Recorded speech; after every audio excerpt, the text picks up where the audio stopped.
things you might not know. From the biggest flops to the greatest hits, this is Trash Can Tidbits. Hey everyone, I'm Beaton, and I'm your host for Trash Can Tidbits. Last time, I asked the question, what was the name of the first cartoon featuring the Pink Panther character? The answer is the Pink Fink. In this cartoon, the Panther clashes with an interior decorator painting the inside of a house blue, while the Panther, surprise, wants everything to be pink. The painter does everything he can to keep the house blue, but to no avail. In the end, the painter attempts to bury all of the pink paint cans, only to find not only the house, but the entire landscape turning pink, much to the Panther's delight. As noted, this cartoon won the Oscar for Best Animated Short of 1964. Now with that addressed, let's get started with fact number 1. Did you know that the original Boba Fett action figure had a feature that was not included in the final product? The original Star Wars action figure line advertised for a Boba Fett action figure that had a launching missile in his jetpack. Contrary to popular belief though, the figure was never released and then recalled. It turned out that the spring-loaded missile was a health hazard because the toy manufacturers were worried that children might accidentally activate the missile and get injured. The figure was eventually released without the launching missile feature. Today, the prototypes for the original figures with the missile are worth a lot of money. Fact 2. Did you know that one of the lead actors for the 1943 movie musical State Fair was in fact a singer, but in the end was dubbed over?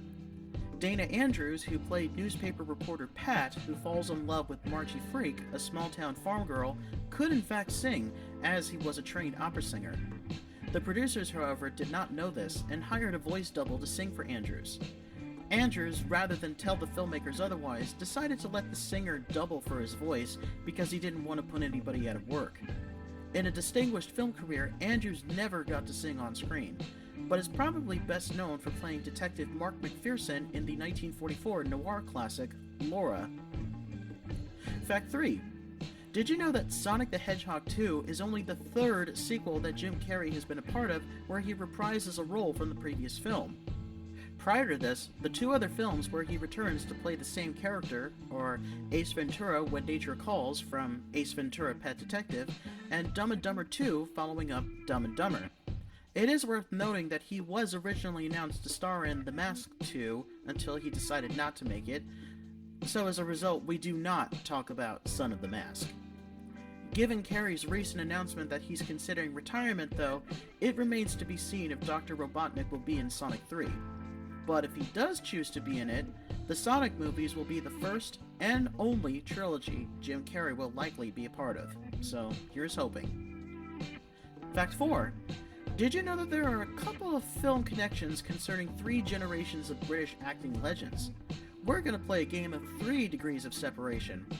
The 1972 crime drama Sleuth starred a cast of 2 actors, Sir Laurence Olivier and Sir Michael Caine. Both actors were known for their stage work. Olivier's best-known work was on the stage, playing Shakespearean roles like Richard III and Hamlet, both of which were made into films. Fast forward to 2007 and Sleuth is remade, this time starring Michael Caine and Jude Law. Jude Law, meanwhile, starred in a Broadway revival of Hamlet in the early 2010s, which I actually went to go see.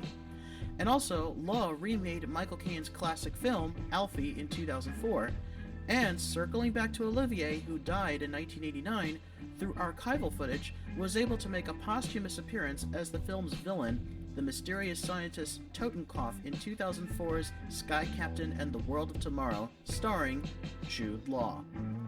Whew, you still with me? Good. Fact 5. Did you know that Sam Rockwell, who recently played Mr. Wolf in The Bad Guys, has a connection to another movie where guinea pigs play a central part of the plot?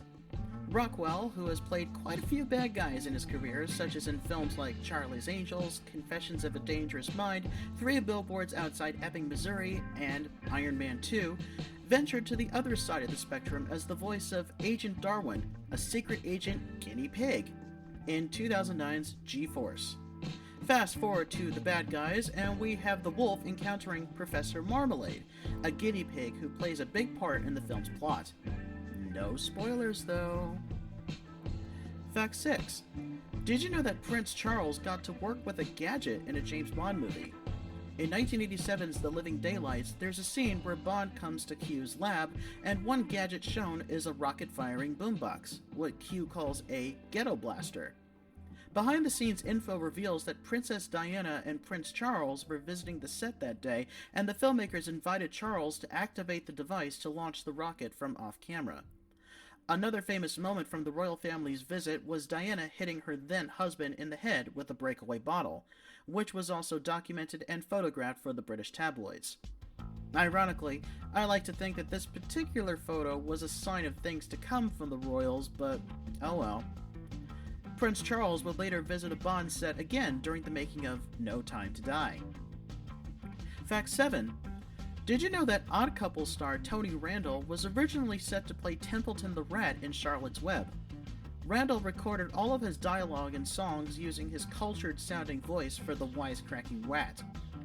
Afterwards, the directors instead asked him to do a more nasal-sounding voice, as it was discovered his original voice was too sophisticated and operatic, particularly during the song A Veritable Smorgasbord. Now, given that Randall's most famous role is of a hypochondriac neat freak, he balked at the idea and suggested that the producers would need to hire Paul Lynde if they needed a nasal voice. And you know what? That is exactly what Hanna-Barbera did. After one audition, Lynde was hired on the spot. Interestingly enough, Charlotte's Web would actually serve as a reunion between Paul Lynde and Agnes Moorehead, who played the Goose, as both of them were part of the cast of Bewitched. Fact 8. Did you know that a legendary British singer took his stage name from a popular British film? Tom Jones, best known for songs like Thunderball, I Who Have Nothing, What's New Pussycat, and of course, It's Not Unusual, was born Thomas John Woodward. He took his stage name from the 1963 historical comedy of the same name, Tom Jones, starring Albert Finney as a handsome bastard orphan who goes on a series of heroic and romantic adventures.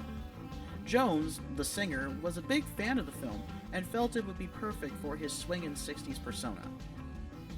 Fact 9. Did you know that the role of Professor Moriarty in the 2009 Sherlock Holmes movie was cast before the official announcement of the sequel? The movie Sherlock Holmes, starring Robert Downey Jr., had a couple of appearances from Holmes' main adversary, Professor Moriarty, who only appears in shadow and was voiced by an unknown actor. This was done before the casting of Jared Harris as Moriarty in the film's sequel, Sherlock Holmes: A Game of Shadows. Ever since, future versions of the first film have had Harris's voice simply dubbed over the original actor to preserve continuity. To this day, though, the identity of the original actor who provided Moriarty's voice is a complete mystery. Perhaps a mystery worthy of Sherlock Holmes himself. Fact 10. Did you know that the voice cast for the N64 game Perfect Dark did not consist of professional voice actors? In those days, the developers at Rare used their own staff to provide the voices of various characters in the game. For example, the voice of the game's main heroine, Joanna Dark, was played by Evelyn Novakovic, who worked as a composer at Rare, writing some of the music for Donkey Kong Country. And the voice of Daniel Carrington, Joanna's boss, was played by Chris Sutherland, one of Rare's main sound designers, who is also best known at the company for being the announcer from Killer Instinct, including the use of the phrase, Ultra Combo! Because of the fact that Perfect Dark featured extensive voice acting, the game's storage capacity on a cartridge was increased to 32 megabytes, which was massive for the year 2000. And here's today's trivia question. We're going back to James Bond for this fact. Die Another Day was the only James Bond film to feature a firing bullet in the famous opening gun barrel sequence, commemorating the 40th anniversary of the Bond franchise. But the effect would later be featured in a Bond video game. My question to you is, which James Bond video game featured a zooming bullet in the opening title sequence? And there we go for this episode. Now, before I go, I have an announcement to make. I recently bought a house, and I'm currently in the process of moving.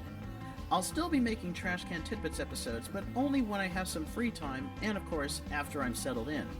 I'm so excited to make this move, and I can't wait to show off my new digs, most definitely in future episodes and other side projects.